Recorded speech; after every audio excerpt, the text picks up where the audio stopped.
Welcome to the LaLaGuru Show. I'm your host, Laura Lewis, but you can call me LaLa. If you're interested in living life to the fullest, then this show is for you. Join us for each episode as we explore thought-provoking and fascinating information regarding matters of the body, the mind, business, and beyond. We'll do deep dives into a great array of topics, including energy healing, quantum physics, the law of attraction, the power of the subconscious mind, longevity medicine, boosting your immune system, and so much more. Plus, for those of you who have a desire to grow your own business, then we'll be exploring cutting-edge strategies on how to best amplify your brand or messaging platform. Also, at the end of this episode, I'll give you a cool health tip. Plus, I'll also provide an affirmation moment to help you attract more of the good things in your life. So get ready to level up your life in every way with the LaLaGuru Show. Let me ask you a question. When you open your phone, your tablet, or your computer and begin surfing the web, what makes you do what you do? Why do you like certain websites better than others? What makes you buy certain products or like the things that you do? What if I told you that you are not as in control as you might think, and that the science of behavior and the web user experience is a highly sophisticated game?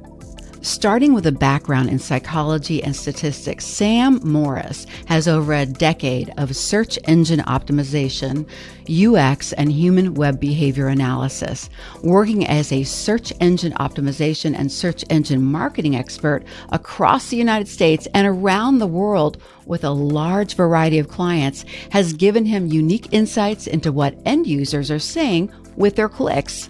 Sam is also head of digital marketing for my company, LaLa. He is the one I trust and is one of the most brilliant people I know. All right, so let's welcome Sam. Hey, Sam, welcome to the show. Good to be here. Thanks, Laura. Good to have you here. Well, we're going to dive into the psychology of the web. And I mean, is that a good way to put it? I didn't really know any other way to position it, Sam. No, I mean, I think behavioral analysis and the psychology behind websites and everybody's interaction with these things on a daily basis is it's an incredible topic to explore. Yeah, well, let's go ahead and talk about search engine optimization. I mean, and you're an expert in it. What does that mean exactly? So search engine optimization, for people who don't know, it's the field of making changes to websites so that they rank better on search engines, whether those be Google, Bing, DuckDuckGo, Yahoo, AOL, all the different search engines out there. And these kind of optimizations are really targeted, and we use a methodology. We've done tons of studies in this industry, and over the last 20 years or so that it's been around, it's really evolved. Google is obviously the big player in the game. A lot of things were influenced by behavior and behavior analysis, looking at how users interact with websites, what they do on Google search engine results pages. Google uses tools like Google Analytics, which evolved from urchin tracking metrics when Google acquired those companies in 2004 and 2005. And then they acquired DoubleClick Advertising, which uses cookies to track users' behavior. All these things are tools that SEOs use to be able to determine which behavioral factors are impacting rankings the most. Okay, so you have a background in psychology and statistics, is that right? And behavior and that kind of thing. So that's really interesting. Let's talk a little bit about that and about why you were attracted to get into this world of, the psychology behind the web. I think a big thing for me was I've always been fascinated with search engines, specifically Google. I've done a ton of learning on there, and I've learned that how I search for things and how I look for information can greatly impact the results I get and the knowledge that I can acquire from those things. Everything from scholarly article searches to just regular search engine results. When you look at those, I kind of wanted to know what makes those things run. And I also, I've always been curious about consumer behavior, I guess, was the big thing, all the way from, studying psychology, understanding the facets of what makes people do the things that they do, what makes them make the decisions that they do, all the way from a philosophical standpoint to a behavioral standpoint. Right. Yeah. I mean, I remember in the beginning when the web opened up, this is probably before you were born. And, it's interesting how they figured it out. All of a sudden we're all on the web. We're all there. We're all doing our thing. We had limited, ability to do very much in the very beginning. But then as we were diving in and exploring and surfing the internet or surfing the web, then obviously the tracking began, right? I mean, probably from the very beginning, right? That people were like, well, what's making them do this? Why are they going there? What are they doing? So I have to say, I mean, you're going to be talking about UX or user experience. And that's something that you and I talk about a lot when we're working with our clients, as well as you've had your experience, and you'll hear me going crazy about certain things with UX, user experience. So in the beginning, my experience going online, I was limited. I didn't care very much as long as I was there on some sort of site, right? I'm there, I'm looking at something. It's like, wow. But now it's so sophisticated and there's so many choices of our quality of our user experience online that I believe that it's gotten to a point that we're so trained because of so much exposure, I guess, to so many experiences on the web that the sort of like, I don't know, is it subconsciously or whatever, that we know we like certain things and we don't like other things. So Sam, let's go ahead and dive into exactly what UX is or user experience. And this show, I just want to say, I mean, we're on YouTube, we're on, Spotify, Apple, many podcast platforms, and I just wanted you to know that this show is designed for everybody, anybody that's a consumer, anybody that likes and enjoys being on their phone, being on their tablet, being on their computer. Obviously, a lot of people have had shopping experiences and things like that. So today we're going to be talking about that in this episode, talking about the various facets of what you are experiencing as a user. So Sam, user experience and why is it important? So yeah, I think that's great. I mean, that's a great question to ask why it's important and what is it even, for the basic person on the web, they kind of might have heard that term, but they don't know exactly what it means. So user experience, it encompasses a lot of different things. A big thing is, product development, user research, information architecture. All these things sound like kind of crazy terms to people. They're like, I don't know what all that really means. And what user experience is at the highest level is how your experience when you're interacting with a website or really any piece of software. I mean, we're specifically talking about the web and websites. So it's when you click through items, how you navigate them, how you find the information you're looking for, how you accomplish the tasks that you set out to do when you get onto that website. It's kind of interesting that you were talking about when consumers buy things and they kind of develop these expectations. Things like one-click purchases, which was a patent that Amazon got, 20 something years ago, in the late Brilliant. 90s, they developed that one-click purchase patent and they licensed and leased out that patent to companies like Apple and, they were just a small online bookseller when they got this patent, but it allowed them to revolutionize their product in the marketplace and allowed them to be able to set an expectation for people that's the way that their shopping experience should be. It should be that easy, Right. one click. Yeah.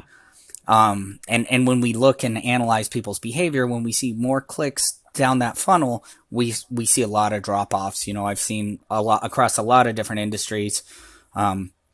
E-commerce is the most direct one because you can see when somebody buys and when they enter the website. Right. You can watch people filing off every step of the way if they have too many steps to make a purchase. Let's back up. Let's back up for 1 second. You said you can watch.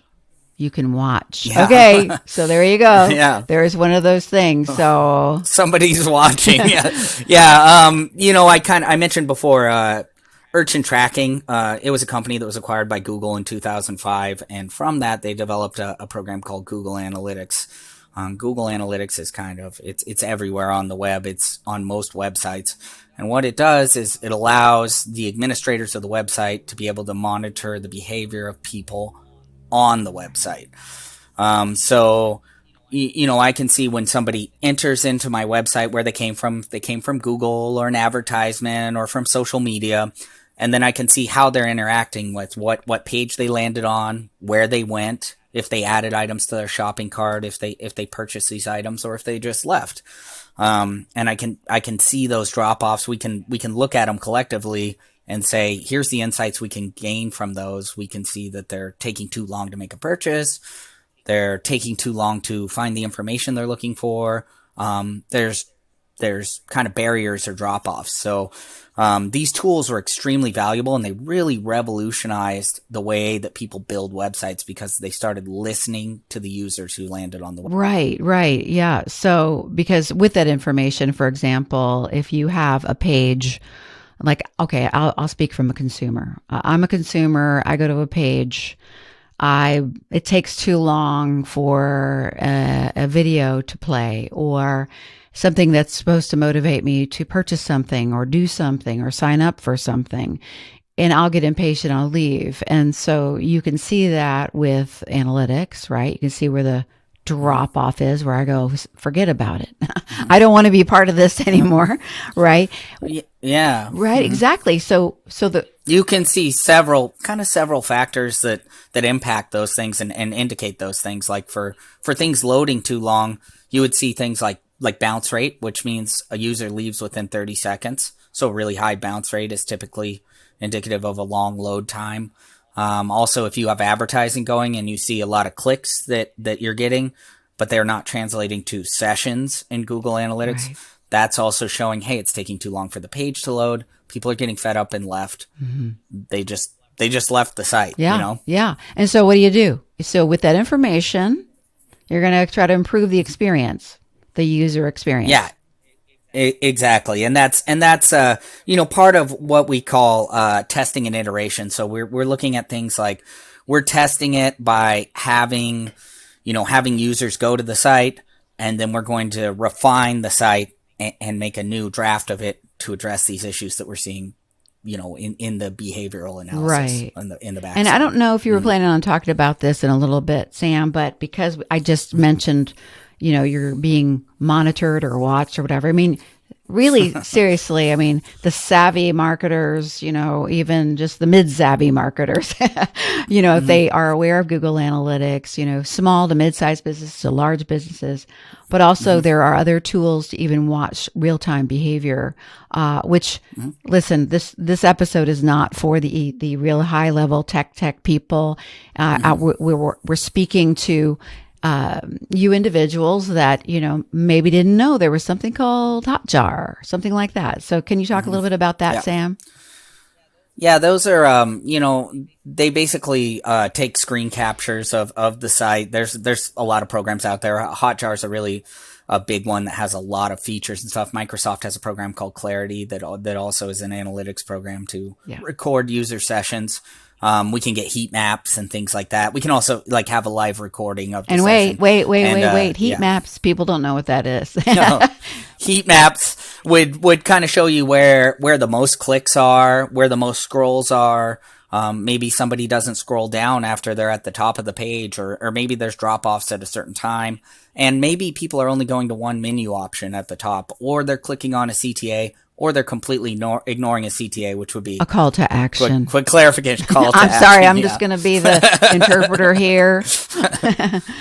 I honestly, the first time I ever saw one of those kind of programs that you could see where they are tapping and everything and showing the little heat spots on there. They really like that button, but they're not going over here where we really want them to go. So these analytics tools is really watching behavior. It's watching how people are responding when they're visiting a web page. So as a consumer, now I'm going to think of people listening, our listeners. Now, next time you go, chances are someone is watching. Yeah.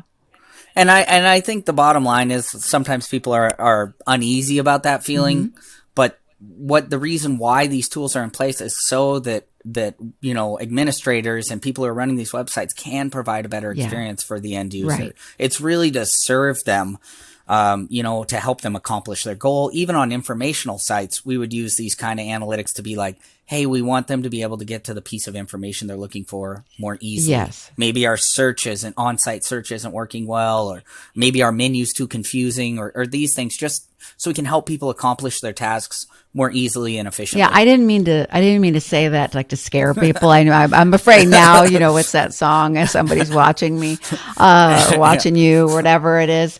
So no, it actually is a wonderful tool, these tracking tools, to optimize the experience for the individual who's trying to get someone to do something when you get to the page, whether it is to read information or watch a video or purchase a product, or, for the consumer, if the user experience is frustrating, which we're going to talk about in a little bit. One of my favorite things, and you like to talk about too, is site speed, but we're not there yet. Okay, what about UI? What is that? Yeah, so it varies a little bit from UX. So we have user experience, but we also have user interface, and these are two different kind of fields of study. Typically, people with software development, software engineering degrees too can specialize in these areas, software design, and people can specialize in one of these two areas, both, or kind of both of them, because there is some overlap. But when we talk about UI, we're talking about actual visual elements, typically, on websites. So my favorite thing, visual. Visual. Yes, these visual elements are extremely important because, there's been tons of research, even dating back half a century, where people are looking at things like color theory. Yes. Even all the way to, color theory is basically looking at how do colors drive people's decisions to do certain things. And I think the general consensus over the entire time is that it's so complex and so hard to determine that you can't say, hey, this color's better than this one. However, they have consistently driven results to say, well, the most liked color is blue for both male and female, and depending in the demographic group and the age group, all those things aside, blue is the most liked color. Brown is the least liked color. Even internationally, Sam, because I did read information about it is different in different countries as well. I mean, in the United States, we might like very, very specific colors, but culturally, those colors might not resonate, say, in Germany or something. Yeah, red is a really good example. In some Asian countries, red is considered a very harsh and not good color to be using, to be writing in, to be communicating in, and things like that. Whereas, in other places, red might be a color that's symbolizes, passion and things like that. So it's very good to be culturally sensitive of these things. But unfortunately, I mean, it's a really good point to bring up that, across everything that they look at, there's too many variables to say, hey, this color is superior to this color. They've tried to tie colors to brands too. That was another studies that were done where they're saying, okay, well, we want to express this kind of sentiment with our brand. We want to try to use these colors, which are more appropriate to these things. Right. And typically those things are true. But at the same time, there's also people's personal experience. So they may have a disdain for a specific color, regardless of culture or anything based on that. So it's just a very interesting thing. And, one could even tie that stuff to Jungian archetypes with psychology, where people recognize shapes, colors, patterns, symbols to represent ideas. Okay. Yes. Oh, that took me to a whole different place. What about a brand like Coca-Cola? Red and white. What would that be like? What would Coke be like if it was green and white? Which sometimes it probably is a holiday, but what if it was like chartreuse and white? I mean, it wouldn't be the same thing. It wouldn't, and that brand recognition and the power of the brand is, I mean, it's an incredible thing that people look at. It's like, I always used to say to people, I say, well, what does Coca-Cola sell? And people would be like, oh, well, it sells cola, and I said, no, they sell Coke. They sell Coca-Cola. But the brand. The brand. I want to feel that way. I want to feel that way. Exactly. Yeah, the brand becomes more powerful than the sum of all the products underneath the brand. And that's pretty common. Nike doesn't sell sneakers, they sell Nikes. These kind of things are brand consistency and brand message and all that stuff is kind of ties into the UI thing too, where people are looking at, do we have a consistent brand across the entire site? It's a design element, but it also influences people's behavior. And it's interesting that you brought up about the shapes, because that would be something that would be covered under testing and iteration. So maybe our consumer audience prefers round buttons as opposed to squared edge buttons. And the only way for us to determine these kind of things is to implement an A/B test, trial and error, be able to eliminate as many variables as we can, so that we can test one single variable, square buttons versus rounded buttons. And those are all UI and UX factors. They're a UI factor that's tested through a UX study. Okay. So that's where you kind of see the overlap in those things. And it's really interesting seeing that these kind of things do have major factors in conversion. Right. But they have actually seen that, red buttons perform better than green buttons on websites. So they have a higher conversion I think rate, that's been demonstrated across tons of different studies, different industries, different countries. Even when red is not a popular color for these things, it just has a higher conversion rate. So you can test that. And I have a few books on this. I'm fascinated with psychology in general. I love behavior. I took a heck of a lot of psychology courses when I was in college. I probably could have gotten my minor in it. I just loved it so much because I think it's fascinating to watch human behavior. And that's one of the reasons that, I love working in this world with you, Sam, and learning from you and trying to understand, well, if we're going to go build a website for somebody, or we're looking at something else, somebody else's, platform or whatever, and wondering, is it effective? It is not, just because I love UI, user interface, how it overlaps with user experience. Me as a consumer, that's going to matter a whole lot. I want to have just a great experience. I want to enjoy myself. I want to get my information fast. I know that my sister, who is one of the fastest scrollers on the planet, she has way less patience than I do. And so this is important, right? I mean, what is the attention span now of our site visitors? Or is it like 7 seconds or something like that?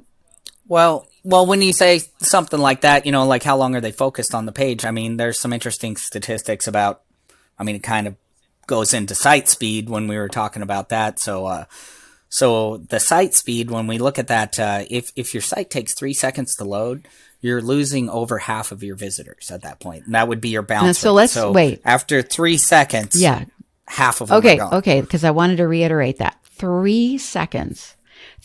If it takes longer than 3 seconds to load, half are gone. 50% gone. 50%. Yeah. And usually that number, it goes from anywhere from around like 48 to 53%. Most studies show that. It really depends on the site. I actually worked on one site that had 1 million visitors a month, and they lost 90% of them because their site took 9 seconds to load. Wow. Isn't that interesting? So 9 seconds, and to give you some context, a typical desktop site actually takes 10.3 seconds to load, and a typical mobile site takes 22 seconds to load. So these things are way under the metrics that people are wanting to achieve, that they should be looking to achieve. Because as an end user, I think you'll find if a site takes 5 seconds to load, you will think it's intolerably slow and leave. Most people. Yeah. I mean, that's what the data says, is that most people are out of there. Yeah. When that happens. Yeah. And I'm curious about age. I'm curious about who's more patient, who's more impatient. Do you have any information on that, or we can just guess? Yeah, and I mean, we could look at that, and you can look at bounce rates. You can separate them by demographics and things like that. You can look at those things, but I think it really depends on the site. Yeah. If somebody really wants the site, they will stick around. I mean, you can kind of look at government websites too, as an example. Sometimes they're intolerably slow to load. Yes. They might have a bad user interface, Yes. but somebody needs to accomplish their task on there, so they're willing to endure any of these bad features Right. that make it difficult to navigate the site because their end task is that important. Mm-hmm. And frustrations aside, they still probably won't bounce. Yeah, that's a great point. That's a really good point. Site speed. So somebody, let's say you have an individual that's listening right now, and they go, wait a second. How do I find out, how fast my site is? How fast is it loading? What do I do? Get my watch out or do, my stopwatch and see how it loads? So I do know this answer, of course, but go ahead and share if you will, Sam. Yeah, so there's quite a few tools out there, but the one that I like to use is Google's tool, which uses Lighthouse metrics to look at site speed, and it's called Google Page Speed Insights. If you just type that into Google, you'll get a little link there at the top, and you'll type in your web address in there, your URL, or copy and paste it, put it in there, and it will tell you how fast it loads on mobile and how fast it loads on desktop. And now this is the same way that Google views your site. So it's how fast they think it's loading as well, based on all their tools and developer tools, which is directly related to your ranking now. It's a major user experience factor. It's related to like how well does your site rank? How long does it take for it to, load? Because Google is really in the business of providing the best, most relevant results for people. Mm-hmm.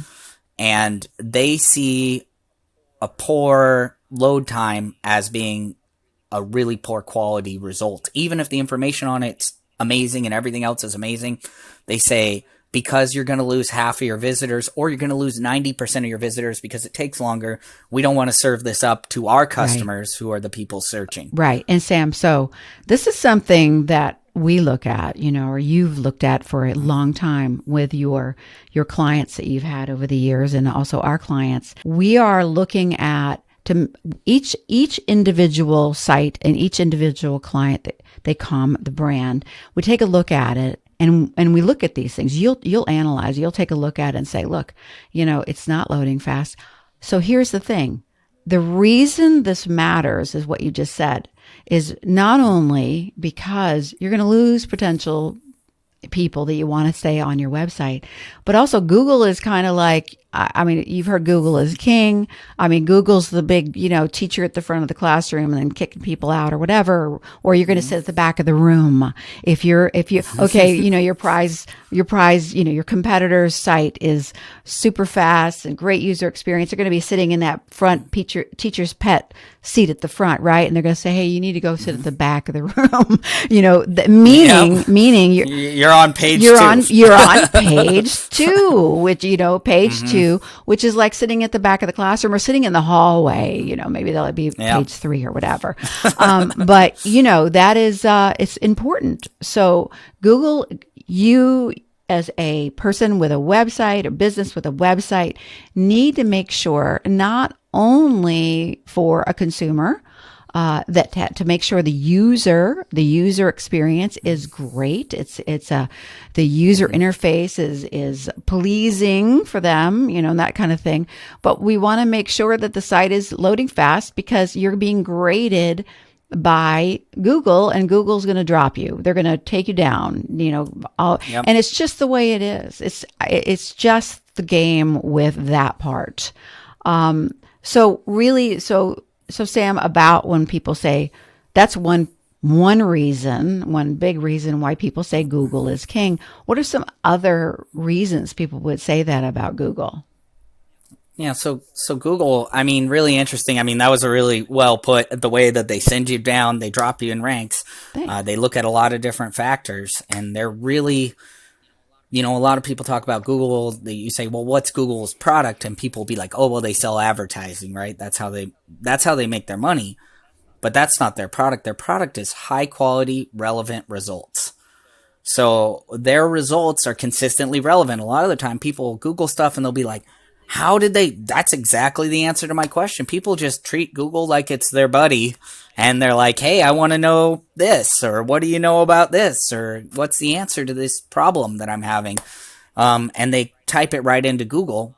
And Google's made its business by being able to deliver those high quality, relevant results based on what people's search query is, Right. what they type into Google. They control 70% of the search market, and it's usually the first and last stop for people when they're trying to find information. So that's, I mean, it could not be understated. It could not be overstated how important it is to rank on Google, to be at the top, and to provide relevant, high quality information for people who are looking for either goods or services or whatever you're providing on your website. Okay, great. Okay, let's go on to the next topic. Is my favorite, I think. Well, a lot of this is really interesting to me. Why does video matter on websites? This is something I know that probably a lot of people don't think about.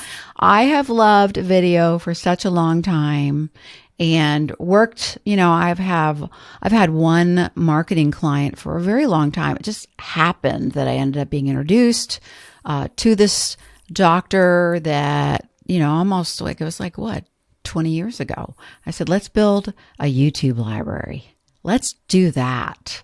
And I don't remember when we started it. It wasn't 2003, but whenever it was, we were able to start doing that, we did. And I feel video is really effective. And Sam, I'm just going to say this before you talk about it.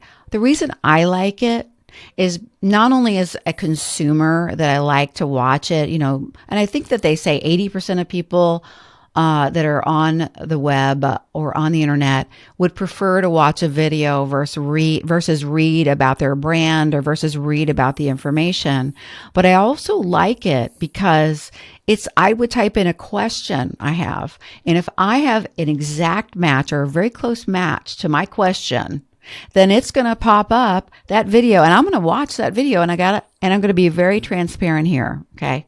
So we're at the beginning of doing this podcast, and there's a video element, and I have decided, and I've been working hard to try to get my Canon camera to work. And I was like, I got to be on with Sam here shortly. And what was I doing? I was typing in my exact camera model, the exact problem, and what do you think happened? I found the golden video that was the problem. There was a glitch. There's a weird little glitch that has to do with utility. But Sam, that's how I found my information. So I'm going to let you talk. I'm sorry. Go ahead. Go for it. Oh, no. No, I mean, that is, the second largest search engine out there. People might think it's, maybe Bing or DuckDuckGo or something like that. It's actually YouTube. And they're both owned by Google. Google acquired YouTube a few years back, and basically it being an indexing platform. So when you type your search into it, it finds these really relevant results. And that's probably a whole topic, a whole nother segment for that. But yes, it's a really powerful search tool. And Google also indexes videos the same way. So on the search engine results page, you'll see a video pack up there too. That's one reason why you should have it on your website. You can get indexed in the search engine results pack. But you can also see, a video has a lot of like statistics linked to it as far as ranking on the web. So, a page with a video on it is 53 times more likely to rank number one in the search engine results. Okay. Page. Wait, so gotta say it again. What was that again? Yeah. A page with a video on it is 53 times more likely to rank number one. Amazing. Mm-hmm. So, and then that's not like 53% or like 1.5 times. It's 53 times as likely. Right. So that means most of these number one ranking pages are going to have videos on them, video content. And a lot of them have a piece of video content, and then they have like a lot of written content too. But the video content provides another way for people to access that. And the more relevant your video is to your focus keywords, your subject, the query that the person is typing into their actual search engine, all of that is all tied to whether Google thinks that that's a high quality, relevant result with unique information. Yes. It has a unique video. It's very relevant to what people are looking at.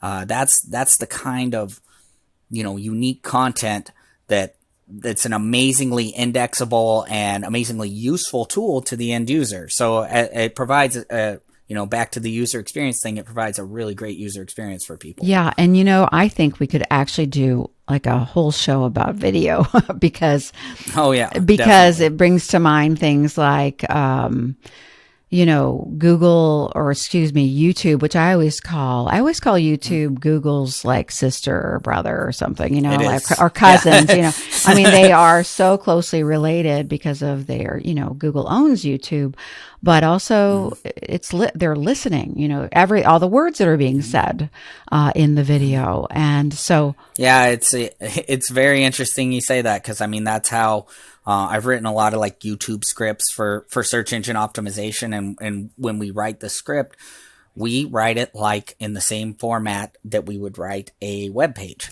So we say, hey, here's your title. You need to say your keyword again, every so often. It would be like headings on a web page, and it's saying that in the script. So being able to do that, YouTube listens to those things, indexes the words they're using, natural language learning, listening, contextual elements, all these kind of things are put together for it to be able to be analyzed and indexed to show the most relevant video based on what somebody's typing into YouTube. Right. Yeah. I think it's fascinating, honestly. And, the video is so important. I love that you just said that you would write out scripts that they would say, like, the topic, like today in this will be on YouTube. This is, what would we say? It's a lifestyle podcast, and you would say that and variants of that throughout the throughout the entire program or video. Yeah. Okay. I know we talked about site speed a bit already.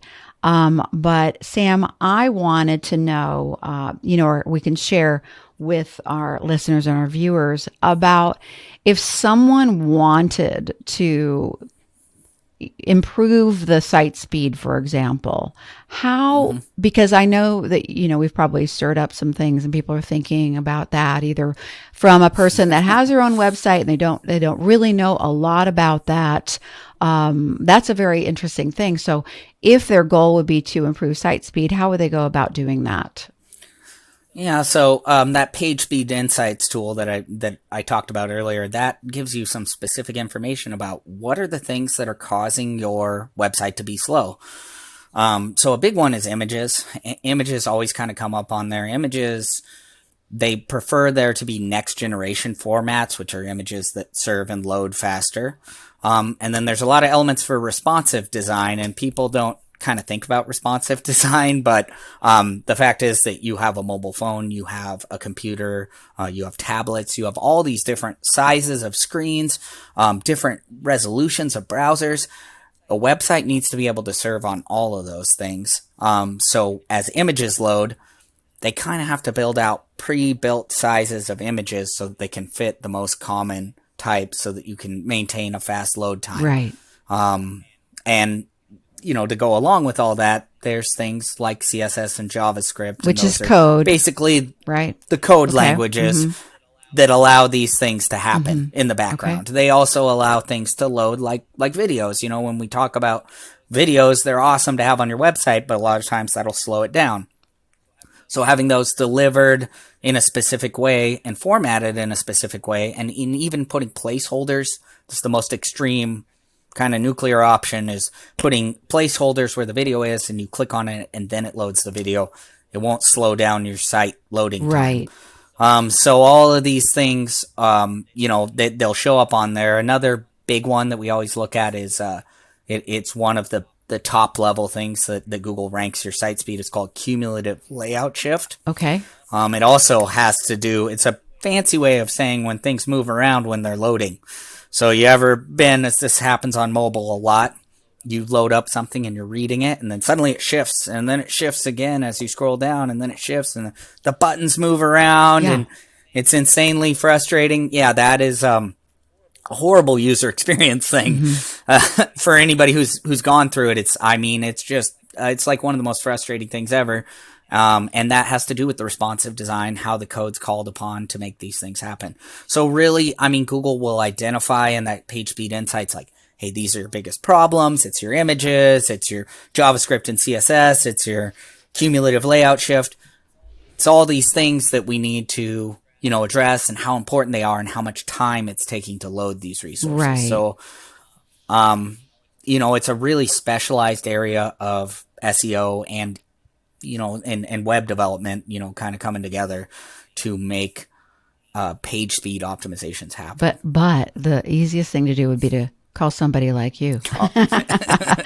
That would be, I think, when I start telling people what's entailed in this stuff, they just are glazing over. What did he just say? I don't understand, or I don't want to, or it's too much information.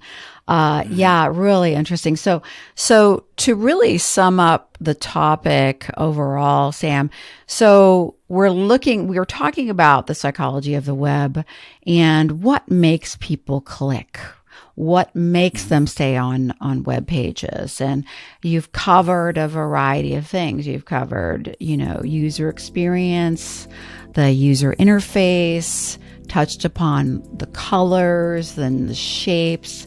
And when you mentioned earlier A/B testing, just to reiterate that's when, might want to have like page A's got the orange button that's round and the other one's got, the green button that's square, whatever. And you just checked, you watch and see who clicks on which one and which one wins. There's a winner, right? Or a few winners. I think you guys are always testing. You're always, there's nothing set in stone, is there, when it comes to this kind of thing?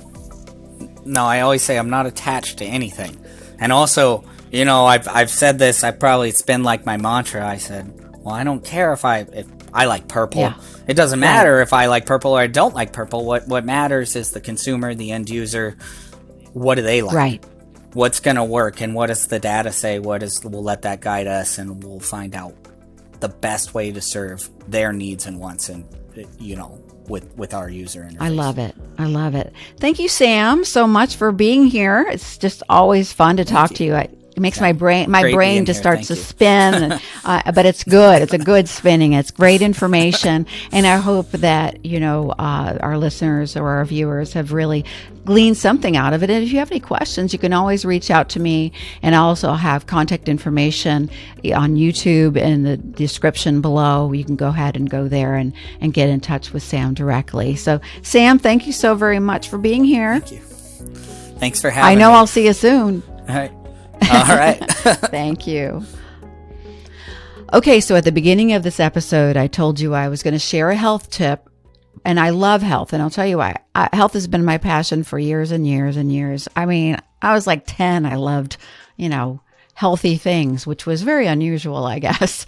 But I ended up getting a degree in nutrition. I also I'm certified in clinical hypnotherapy. There's a really cool human behavior element to it. And I love all of this together, just improving people's lives in the most positive way. So today, the health tip it's going to sound really simple, but I found some great information to share with you. And it is this.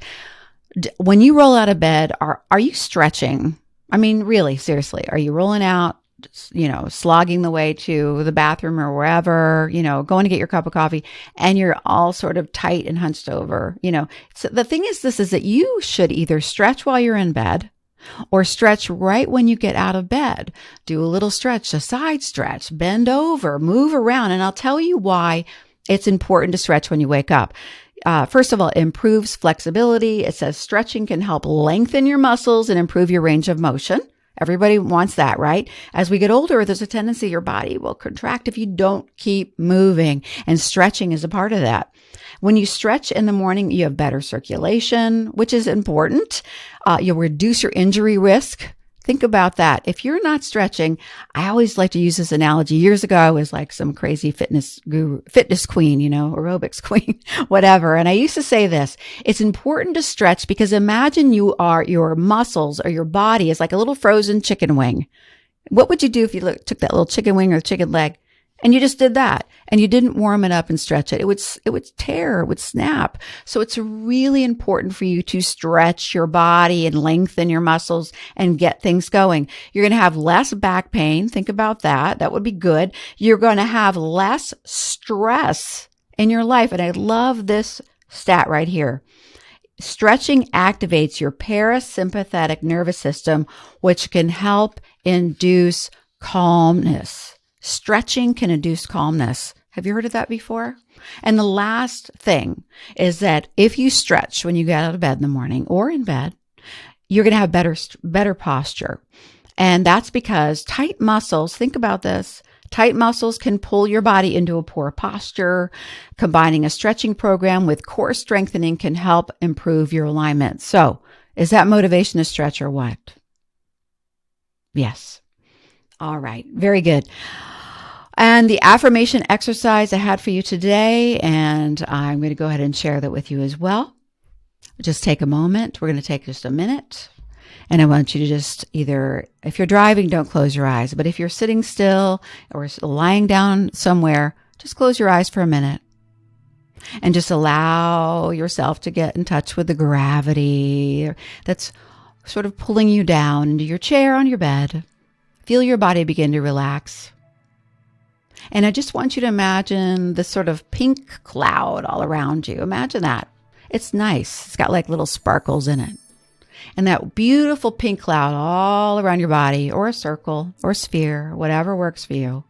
But I want you to go ahead and see that as it comes into your body. It's beautiful, lovely, relaxing energy. And it's the energy of your heart. And here you are, relax. Take a deep breath in. And let it out. And just hear this affirmation, which is, my heart is open and I am ready to receive the love I deserve. Again, it's, my heart is open and I'm ready to receive the love I deserve. And just one more time. My heart is open and I'm ready to receive the love I deserve. And you know what? You deserve it. And just open your eyes and stretch a little and let that go. But that, you're going to affirm, you're going to get that good stuff coming into your life. All righty. I hope you enjoyed the show. That was very interesting information with Sam.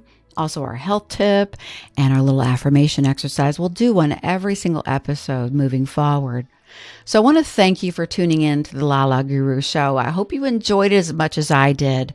I'm Laura Lewis. Be sure to subscribe on your favorite podcast platform or become a subscriber on the LaLaGuru Show YouTube channel, and follow our show on social media with the handle of @the Show.